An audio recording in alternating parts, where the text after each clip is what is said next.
আসসালামু আলাইকুম ওয়া রাহমাতুল্লাহি ওয়া বারাকাতুহু। আলহামদুলিল্লাহ ওয়াসসালাতু ওয়াসসালামু আলা রাসূলিল্লাহ সাল্লাল্লাহু আলাইহি ওয়াসাল্লাম হুয়া খুলুকুন আযীম ওয়া রাহমাতুল লিল আলামিন কানা খুলুকুহুল কোরআন। সম্মানিত ভাই বোন, বাংলা ভাষাভাষী পৃথিবীর যে কোনো প্রান্ত থেকে দেখছেন সকলকে তিলাওয়াত শেখার সহজ উপায় অনুষ্ঠান প্যান ভিশনের বরকতময় প্রোগ্রাম থেকে মোবারকবাদ জানাচ্ছি। আজকে আমরা সূরা কাফিরুন এর চমৎকার তিলাওয়াত কিভাবে সূচিত হতে পারে এবং কিভাবে আমরা বিশুদ্ধ তিলাওয়াত করতে পারি সে বিষয়েই মূলত উপস্থাপনা করার চেষ্টা করব।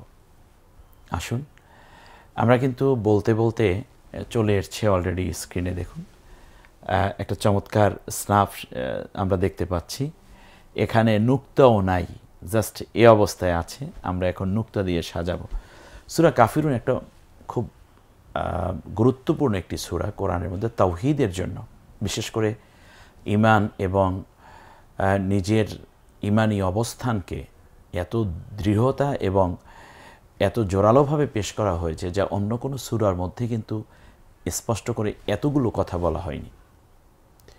তো আমরা অর্থ এবং বিস্তারিত যখন জানব তখন হয়তো এই বিষয়টা আসবে ইনশাআল্লাহ। তো আমরা যেই কাজটি এখন করতে যাচ্ছি সেটা হচ্ছে, দেখুন স্ক্রিনের মধ্যে এই 6টি আয়াত আছে।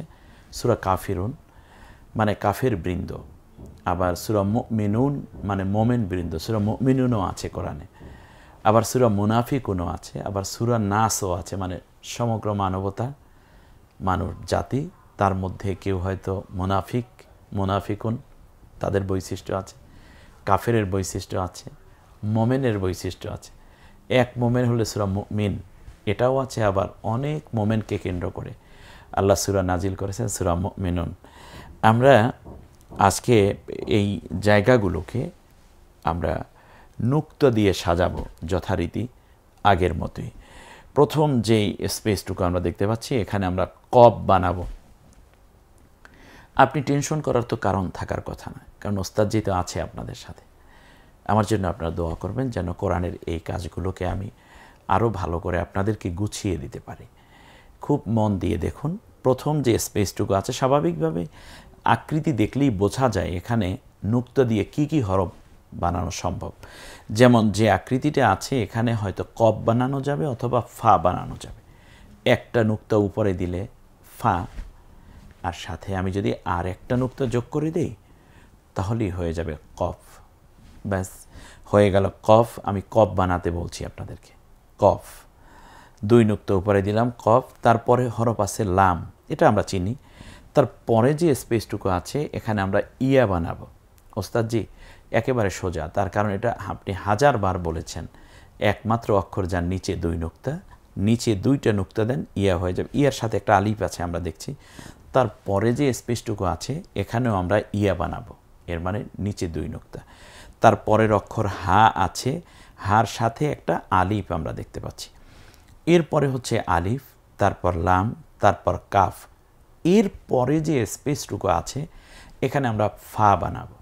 আপনারা বলতে পারেন ওস্তাদ যে এখানে তো কফও বানানো যাবে। হ্যাঁ, অবশ্যই, যেখানে ফা বানানো যায় ওখানে কফও বানানো যায়। অর্থাৎ 2 নুক্তা দিলে উপরে কফ, 1 নুক্তা দিলে ফা। ফা বানালাম। তারপরে এখানে পরের হরফ হলো র, তারপরে ওয়াও। তারপরে যে স্পেসটা আছে, আকৃতিটা আছে, এটাকে আমরা নুন বানাবো। ওস্তাদ যে উপরে 1 নুক্তা দিলেই তো নুন হয়ে যাবে। চমৎকার। দ্বিতীয় আয়াতে আমরা চলে যাচ্ছি। লাম আছে, আলিফ আছে, তারপরে আবার লামের সাথে আলিফের পরে আরও একটি আলিফ আছে, তারপর আইন, এটা গলায় চাপ দিয়ে আমরা জানি। তারপর যে ছোট্ট স্পেসটুকু আছে এখানে আমরা একটা বা বানাবো। কীভাবে যেন? ওস্তাদ যে নিচে 1 নুক্তা দিলে বা হয়ে যাবে। তারপরের অক্ষর দাল আছে, তারপরে মিম, মিমের সাথে আছে আলিফ। তারপরের হরফটাকে আমরা তা বানাবো। ওস্তাদ জি খুব হিসাব সহজ, উপরে 2 নুক্তা দিলে তা হয়ে যাবে। তারপরেরটা আইন, কালো মাথা আইন। তারপরেরটাকে বা বানাবো, নিচে 1 নুক্তা দিতে হবে। তারপর দাল, ওয়াও, শেষেরটাকে আমরা নুন বানাতে চাই। ওস্তাদ জি উপরে 1 নুক্তা দিলেই নুন হয়ে যাবে। দেখুন আপনার পাশে কিন্তু যারা আছে সবাই, আমরা তো কোরআনের দিকে এগিয়ে যাচ্ছি আবার তিলাওয়াতের এই অনন্য আয়োজনে। এরপরে ওয়াও, তারপরে লাম, লামের সাথে আছে আলিফ, তারপরে আলিফ। এরপরে যেই জায়গাটুকু আমরা দেখছি এখানে নুন বানাবো, কি করতে হবে? ওস্তাদজি একেবারে সোজা উপরে একটা নুক্তা দিলে নুন হয়ে যাবে।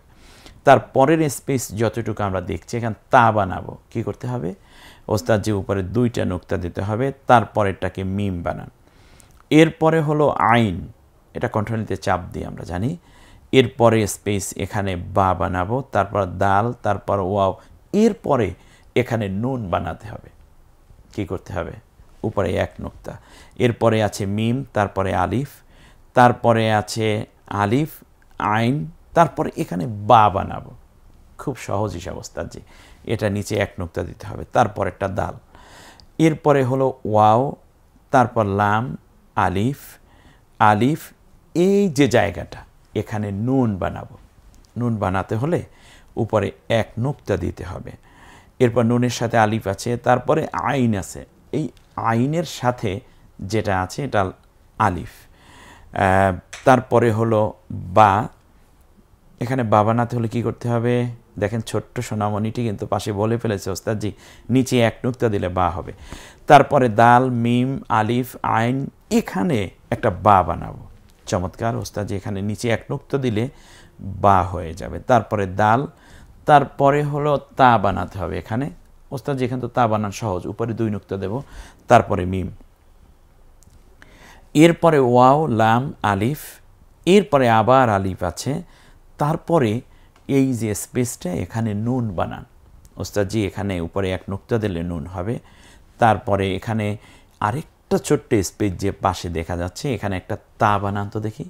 ওস্তাদজি খুব সহজ হিসাবে, এখানে উপরে দুই নুক্তা দিলে, দুই নুক্তা দিলেই তা হয়ে যাবে। তারপর মিম, তারপরে আইন, তারপর বা, তারপরে তো দাল আছে, ওয়াও আছে। হ্যাঁ, এরপরে যেটা আকৃতি আছে এখানে নুন বানাবো, কি করে?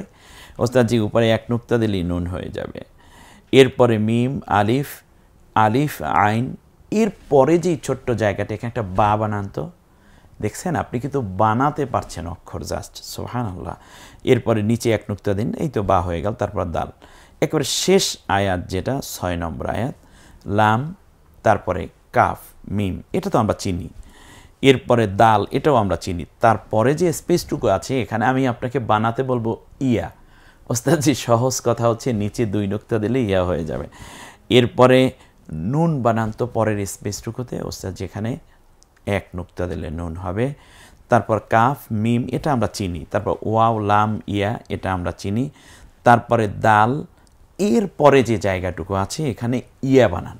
ওস্তাদজির নিচে দুই নুক্তা দিলে ইয়া হবে। আর শেষবারে কি বানানো যাবে? এটা নুন হবে, কারণ নুন ছাড়া এই আকৃতি কিছুই হয় না। উপরে এক নুক্তা দিলে নুন হয়ে যাবে। তো আমরা কিন্তু এক ধাপ, প্রথম ধাপ শেষ করেছি। আমরা দ্বিতীয় ধাপে যাব, যে এখানে আমরা যখন আকৃতি তৈরি হয়ে এখন হরফগুলো জাস্ট দাঁড়িয়ে গেল, এখন আমরা এগুলোর একক বলবো। একক একেবারে সোজা। ওস্তাদজি আপনি তো বলেছেন আরবি উচ্চারণ করব, এবং বাংলায় লিখতে গিয়ে প্রথম যেই বাংলা হরফটি আসে ওটাই হলো ওই আরবি অক্ষরের একক।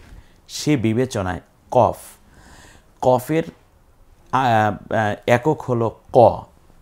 ক একটু গম্ভীর আওয়াজে বলতে, এটা মোটা অক্ষরের মধ্যে ক। তো জিব্বার গোড়াতে একটু গোড়াটা নড়ে উঠবে, জিব্বার গোড়াটা। ক, আমার মতো করে একটু বলুন, ক।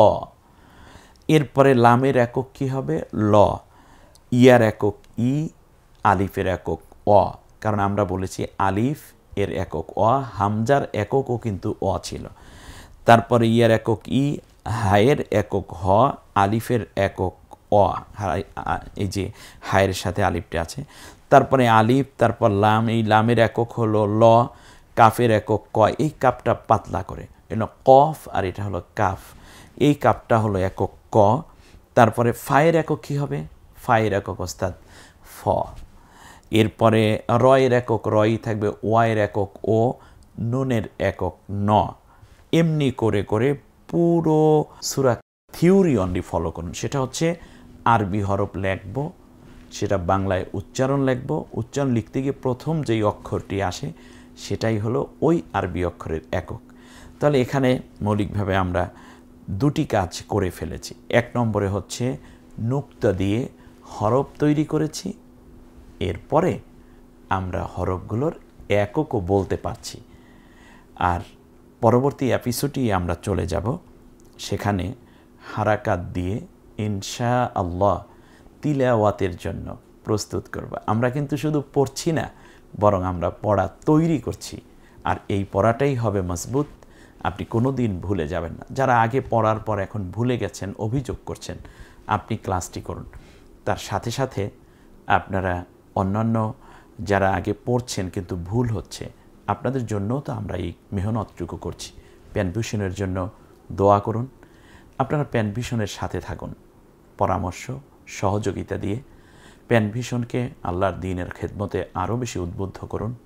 আপনাদের সকলের সুস্থতা এবং নেক হায়াত কামনা করে কোরআনের সাথে থাকার আবারও উদাত্ত আহ্বান জানিয়ে থাকুন কোরআনের সাথে, চলুন নাজাতের পথে এ আহ্বান রেখে সূরা কাফিরুনের পরবর্তী এপিসোড দেখার আহ্বান রেখে আজকের মতো বিদায় নিচ্ছি। আসসালামু আলাইকুম ওয়া রাহমাতুল্লাহি ওয়া বারাকাতুহু।